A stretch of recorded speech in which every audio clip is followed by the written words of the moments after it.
Assalamualaikum warahmatullahi wabarakatuh. Anak-anakku kelas 7 yang ibu banggakan. Alhamdulillahirrabbilalamin, kita bertemu lagi dalam channel saya Kristi Cahyadi. Pada kesempatan kali ini kita akan membahas matematika SMP kelas 7. Oh iya, sebelumnya saya ucapkan selamat ya. Kalian sudah diterima di SMP dan sudah menjadi anak kelas 7. Saya yakin karena sudah SMP, kalian akan lebih bersemangat dan lebih bertanggung jawab terhadap pelajaran yang kalian dapatkan. Tak lupa sebelum belajar, awali dulu dengan berdoa ya. Semoga apa yang kalian cita-citakan tercapai.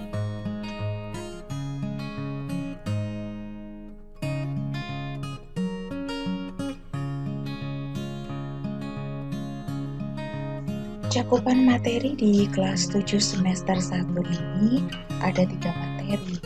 Yang pertama, bilangan, yang kedua himpunan, dan yang ketiga adalah persamaan dan pertidaksamaan linier dua variabel. Namun, karena di semester 2 materinya itu sangat banyak, maka ibu ambil satu materi dari semester 2 masuk ke semester 1 ini, yaitu tentang perbandingan. Jadi nilainya nanti akan menjadi tabungan nilai kalian di semester 2 besok.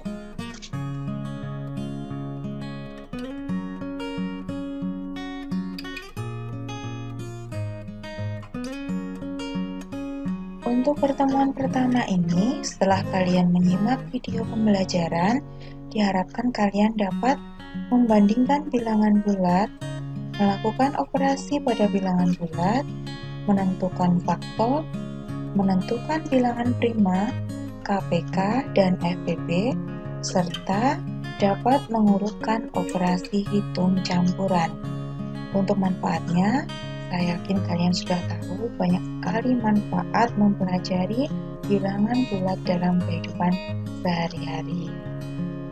Contoh, ketika kalian ke pasar, pasti melibatkan perhitungan bilangan bulat kan? Bawa uangnya berapa,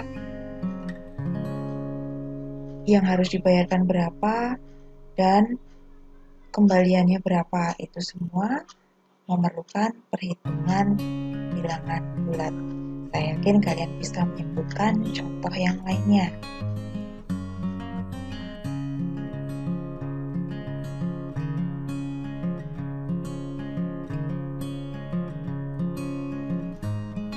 Materi yang pertama yaitu membandingkan bilangan bulat. Perhatikan garis bilangan berikut. Bilangan bulat terdiri dari bilangan bulat positif, bilangan bulat negatif, dan bilangan nol. Saya ulangi, bilangan bulat terdiri dari bulat positif, bulat negatif, dan nol. Untuk membandingkan dua bilangan bulat yang kecil, kalian cukup melihat posisi kedua bilangan tersebut pada garis bilangan. Tentunya hal itu tidak sulit. Bilangan yang lebih besar selalu berada di kanan bilangan yang lebih kecil. Namun, untuk membandingkan bilangan-bilangan bulat positif yang sangat besar atau bilangan-bilangan bulat negatif yang sangat kecil, tentunya tidak efektif kalau kita menggunakan garis bilangan. Terus bagaimana caranya membandingkan dua bilangan yang tersusun dari banyak angka? Perhatikan contoh berikut. Yang pertama, tentukan bilangan mana yang lebih besar antara 678 dengan 1254. Untuk menjawabnya, perhatikan 678 angka penyusunnya ada 3, sedangkan 1254 angka penyusunnya ada 4, dan dua-duanya bilangan positif. Karena keduanya positif, maka bilangan yang lebih besar adalah bilangan yang angka penyusunnya lebih banyak. Jadi 1254 lebih besar daripada 678. Contoh kedua, bentungan bilangan mana yang lebih besar antara 547.578 dengan 595.326.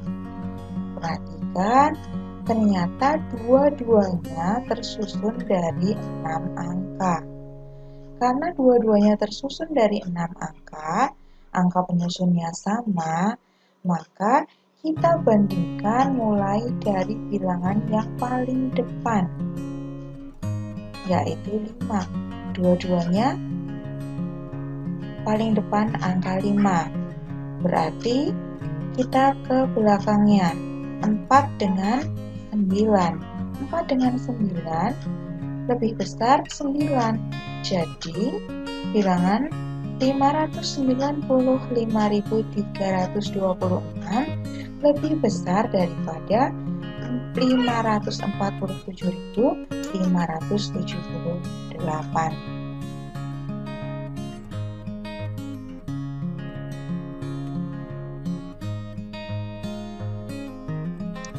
Oke, kita masuk ke materi berikutnya, yaitu operasi pada bilangan bulat.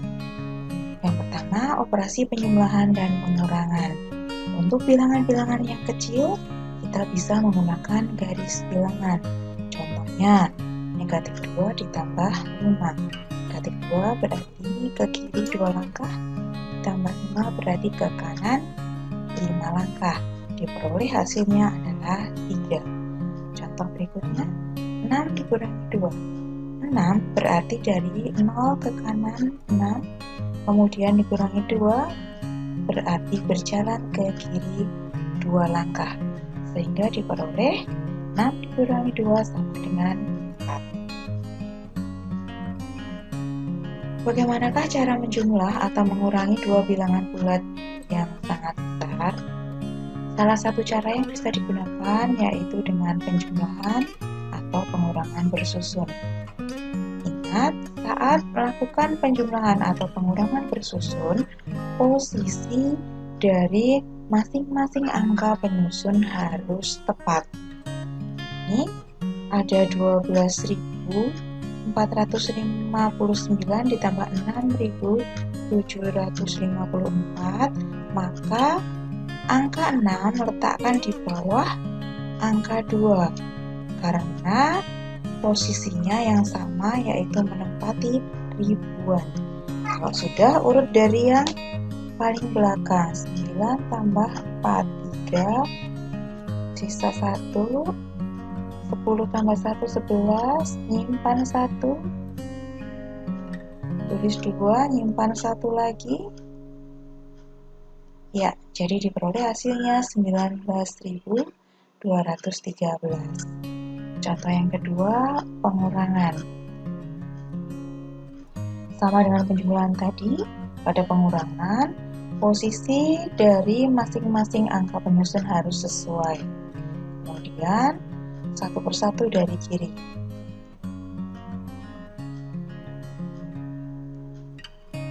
Diperoleh hasilnya adalah 5.705.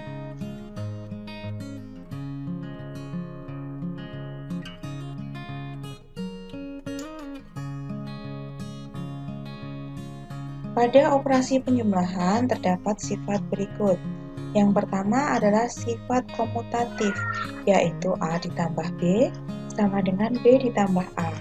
Dan berikutnya sifat asosiatif, yaitu pengelompokan. Nah, sifat-sifat ini bisa kalian gunakan untuk menyelesaikan masalah yang berkaitan dengan operasi pada bilangan bulat, sehingga soal yang sepertinya rumit bisa menjadi lebih sederhana. Pada pertemuan berikutnya, saya akan memberikan contoh tentang ini.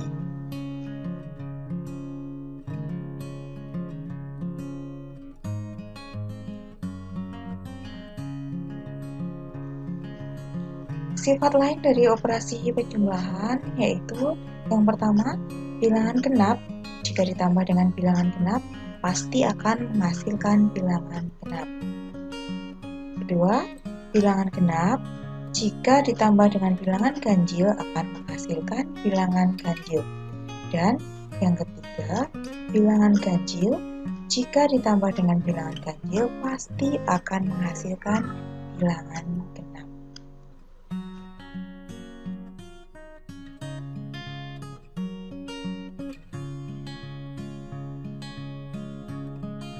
Berikutnya kita masuk ke materi operasi perkalian.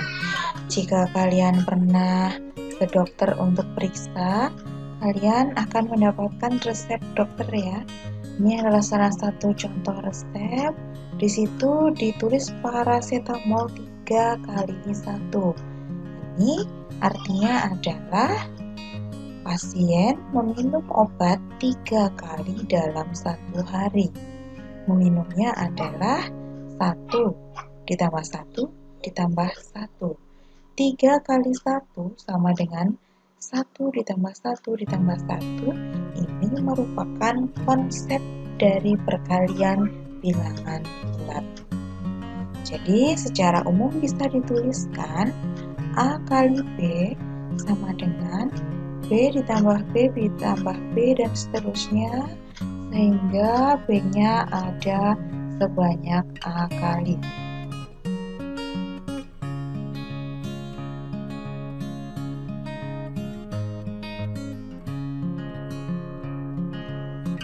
Sifat-sifat pada operasi perkalian. Untuk sembarang bilangan bulat A, B, dan C berlaku. Yang pertama sifat komutatif, A kali B sama dengan B kali A. Kedua, sifat asosiatif, pengelompokan. Dan yang ketiga adalah sifat distributif. Sifat distributif ini ada 2, yaitu distributif terhadap penjumlahan dan distributif terhadap pengurangan. Nah, sifat-sifat ini juga bisa kalian gunakan untuk menyederhanakan suatu permasalahan yang berkaitan dengan operasi perkalian, sehingga soal yang tampak sulit bisa menjadi lebih sederhana dan mudah untuk diselesaikan.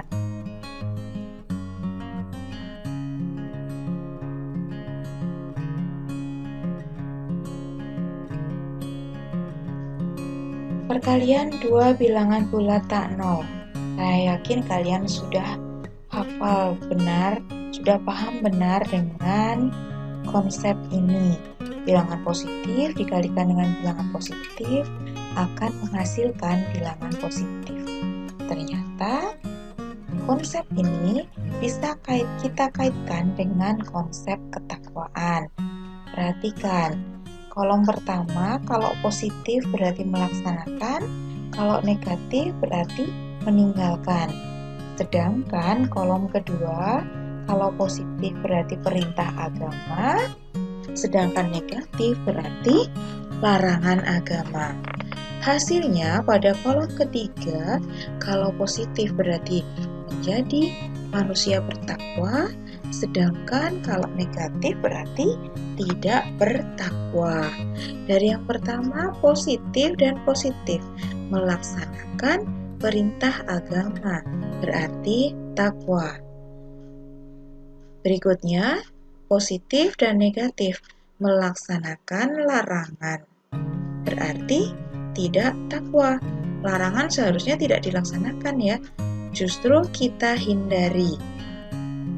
Untuk yang ketiga, negatif dan positif, meninggalkan perintah. Kalau meninggalkan perintah bagaimana? Takwa atau tidak? Tepat sekali, tidak takwa atau negatif. Sedangkan yang terakhir, negatif-negatif, meninggalkan larangan. Meninggalkan larangan bagaimana? Betul, berarti orang yang bertakwa juga. Orang yang bertakwa itu melaksanakan perintahnya dan meninggalkan larangannya. Ternyata cocok ya konsep perkalian dengan konsep ketakwaan.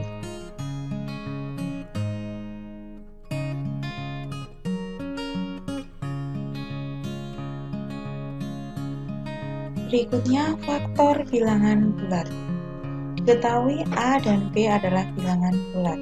A disebut faktor dari B jika ada N sedemikian sehingga B sama dengan A kali N, dengan N adalah bilangan bulat juga. Agar lebih jelas, saya akan memberikan sebuah contoh. Menentukan faktor dari 16. Perhatikan tabel. Untuk mencari faktor, langkah yang mudah adalah buatlah tabel yang berisi perkalian yang menghasilkan bilangan tersebut. Itu apa aja? Faktor dimulai dari yang paling kecil, yaitu 1 ya. Jadi untuk menghasilkan 16, yang pertama adalah 1 kali 16. Berarti 1 dan 16 merupakan faktor. Kemudian 2 kali 8. Berarti 2 dan 8 juga faktor. Terakhir 4 kali 4. Maka 4 juga merupakan faktor.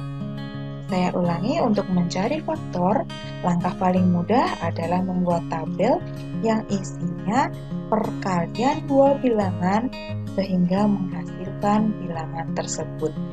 Dimulai dari yang paling kecil, yaitu 1, dan paling besar adalah bilangan itu sendiri.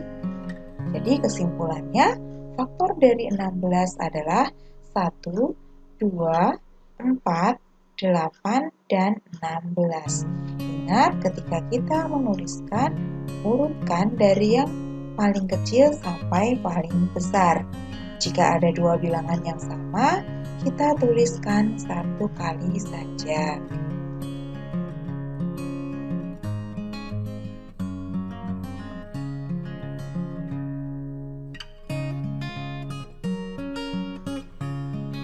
Bilangan prima adalah bilangan bulat positif yang hanya memiliki dua faktor, yaitu 1 dan bilangan itu sendiri.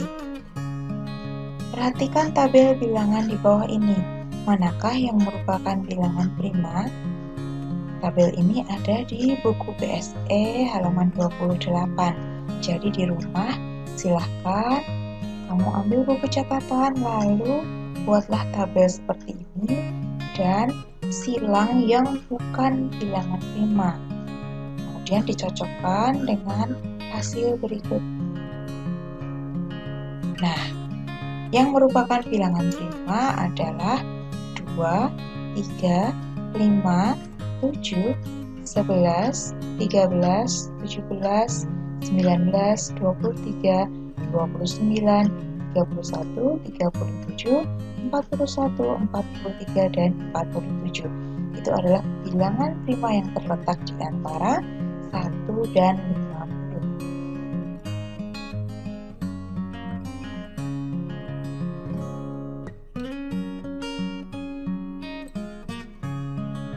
KPK atau kelipatan persekutuan terkecil dan FPB atau faktor persekutuan terbesar bisa kita cari dengan menggunakan faktorisasi prima.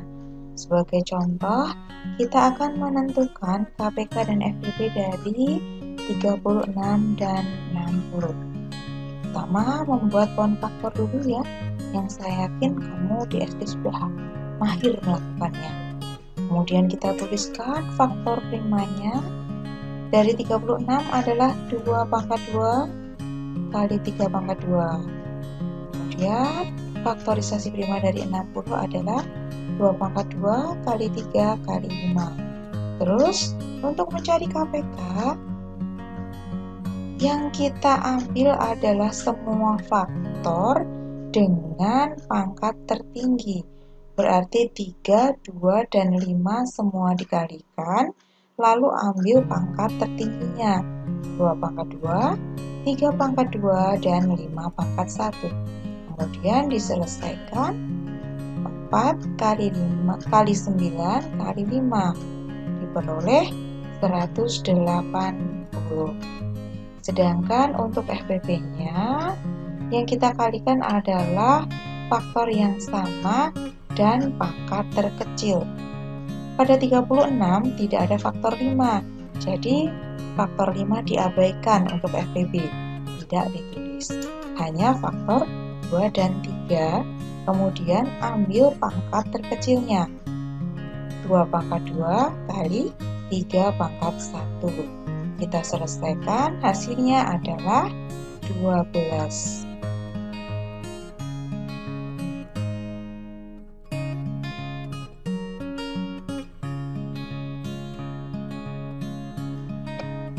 Operasi pembagian bilangan bulat, langsung ke contoh ya. Menentukan hasil dari 24 dibagi 3 itu diperoleh dengan cara mengurangkan bilangan 3 terhadap 24 secara berulang hingga tidak bersisa atau habis. Dapat kita tuliskan seperti ini, 24 dikurangi 3 terus sampai hasilnya 0. Jika kita hitung ada berapa angka 3-nya? Ada 1, 2, 3, 4, 5, 6, 7, 8. Nah, berarti 24 dibagi 3 hasilnya adalah 8. Jadi pembagian itu adalah pengurangan dengan suatu bilangan sehingga bilangan yang dibagi tadi menjadi habis atau tidak bersisa atau 0.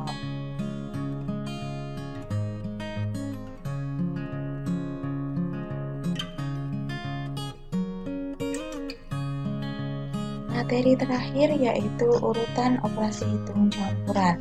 Jika ada beberapa operasi hitung yang dijadikan satu, maka kita harus tahu urutan yang tepat mana yang harus dikerjakan terlebih dahulu. Karena jika kita asal mengerjakannya, hasilnya pasti akan berbeda. Jadi simak baik-baik ya, urutannya yang mana yang harus dikerjakan terlebih dahulu. Yang pertama, hitunglah bentuk yang ada di dalam kurung. Jadi setiap ada bilangan yang ada di dalam kurung itu dikerjakan terlebih dahulu. Sebagai contoh di sini 6 ditambah 2 dikerjakan dulu menghasilkan 8, baru dikalikan 4 menjadi 32. Yang kedua, hitunglah bentuk eksponen atau pangkat. Pada contoh, 3 pangkat 2 dikerjakan terlebih dahulu menghasilkan 9, baru setelahnya negatif 4 ditambah 9 hasilnya 5. Yang ketiga, untuk operasi perkalian dan pembagian itu lebih kuat daripada operasi penjumlahan dan pengurangan.